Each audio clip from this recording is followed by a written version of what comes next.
వరద ఉధృతికి Tungabhadra dam 19వ gate కొట్టుకుపోయింది. షిమోగాలో వర్షాలకు తుంగభద్రకు వరద నీరు భారీగా పోటెత్తుతోంది. రాత్రి హుస్పేట వద్ద చైన్ లింక్ తెగడంతో గేటు కొట్టుకుపోయి నీరు వృధాగా పోతోంది. దాదాపు 65 టీఎంసీల నీరు ఖాళీ చేస్తేనే గేట్ రిపేర్ చేసే అవకాశం ఉంది. 19వ గేట్ పక్క గేట్లపై ఒత్తిడి పెరగడంతో వాటిని కూడా ఎత్తి దిగువకు నీటిని విడుదల చేశారు అధికారులు.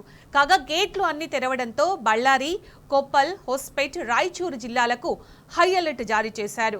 2 నుంచి 3 లక్షల క్యూసెక్ల నీటిని విడుదల చేయాలని టీబీ డ్యాం ఇంజనీర్ల బృందం నిర్ణయించింది.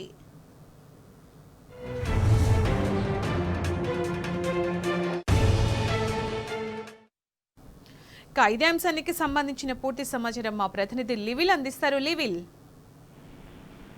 70 సంవత్సరాల తుంగభద్ర డ్యాం చరిత్రలో మొదటిసారి ప్రమాదం చోటు చేసుకుంది.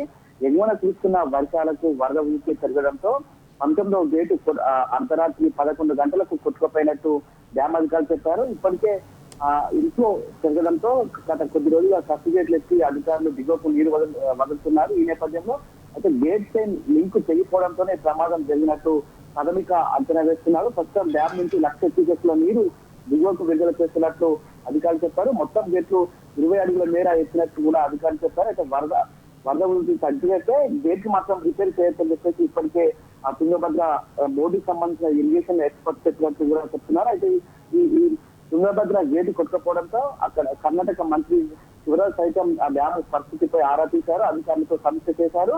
ఆ గేట్ కొట్టుకపోయిన నేపథ్యంలో ఇటు చెన్నై నుంచి బెంగళూరు నుంచి ఇరిగేషన్ ఎక్స్పర్ట్స్ ను పిలిపించి అక్కడ డ్యామ్ సేఫ్టీపై పరిశీలించనున్నారు. తర్వాత వారు నిపుణుల బృందం నివేదిక కూడా అక్కడ ప్రభుత్వానికి అందజేయనుంది. అయితే ఈ 19వ గేటు ఒక గేటు వల్లనే ఇబ్బంది ఉందా, లేక మిగతా గేట్లకు కూడా ఏమైనా ఇబ్బంది ఉందా, ఒత్తిడి ఉందా అనేది కూడా ఈ ఇరిగేషన్ ఎక్స్పర్ట్స్ పరిశీలించనున్నారు. ఇప్పటి వరకు అయితే ఎలాంటి ప్రమాదం లేదు. ఒక 19వ గేటు మాత్రమే కొట్టుకుపోయిందని చెప్పేసి అధికారులు చెప్తున్నారు. మిగతా గేట్లకు ఎలాంటి ఇబ్బంది లేదు. కానీ 65 టీఎంసీల నీటిని కిందికి వదిలినప్పుడు మాత్రమే డ్యామ్ లో ఏదైతే నీటి ప్రవాహం తగ్గినప్పుడు మాత్రమే ఈ 19వ గేటు రిపేర్ చేయొచ్చు అని చెప్పేసి కూడా అధికారులు భావిస్తున్నారు. ఈ బృందం ఎలాంటి నివేదిక వస్తుంది, ఎలా ఉంటుందని చెప్పేసి కూడా ఇప్పటికే అటు తుంగభద్ర బోర్డు అధికారులు సైతం ఎప్పటికప్పుడు మానిటరింగ్ చేస్తున్నారు. దీంతో దిగువకు సింటెక్స్లకు వరద భారీగా పెరిగింది. 1 లక్ష క్యూసెక్ల నీరు సింటెక్స్ జలాశయానికి చేరుకుంటుంది. ఇటు 19వ గేటు గేట్ నుంచి 35,000 క్యూసెక్ల నీరు నదిలోకి చేరుతున్నట్లు కూడా అధికారులు చెప్పారు. ఎగువన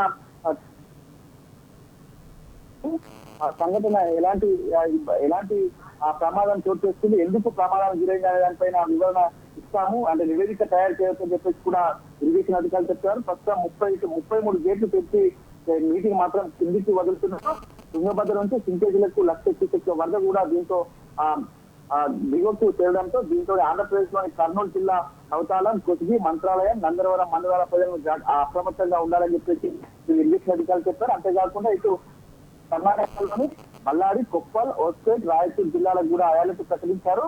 2 నుంచి 3 లక్షల క్యూసెక్ల నీటిని తుంగభద్ర డ్యాం నుంచి విడుదల చేయాలని చెప్పేసి కూడా ఇంజనీర్లు ఇప్పటికీ ఒక అంచనాకు వచ్చారు. ఏదేమైనప్పటికీ వాళ్ళ తుంగభద్ర డ్యాం గేట్ కొట్టుకోవడం దురదృష్టకరం అని చెప్పేసి కూడా అధికారులు చెప్తున్నారు. ఇరిగేషన్ ఎక్స్పర్ట్స్ వచ్చి అక్కడ పరిశీలించి నివేదిక అందిన తర్వాత ఎలాంటి ఇబ్బందుల వల్ల ప్రమాదం జరిగింది, 19వ గేటు ఒక్కటే ప్రమాదం జరిగిందా, ఇంకా మిగతా గేట్ల పైన కూడా ఏమైనా ఒత్తిడి పడుతుందా అనేది మాత్రం అంచనా వేయనున్నట్టు కూడా ఇరిగేషన్ ఎక్స్పర్ట్స్ వచ్చినాకే, నివేదిక వచ్చాకే చెప్పనున్నట్లు కూడా తుంగభద్ర డ్యాం అధికారులు చెప్తున్నారు. Right level, thank you.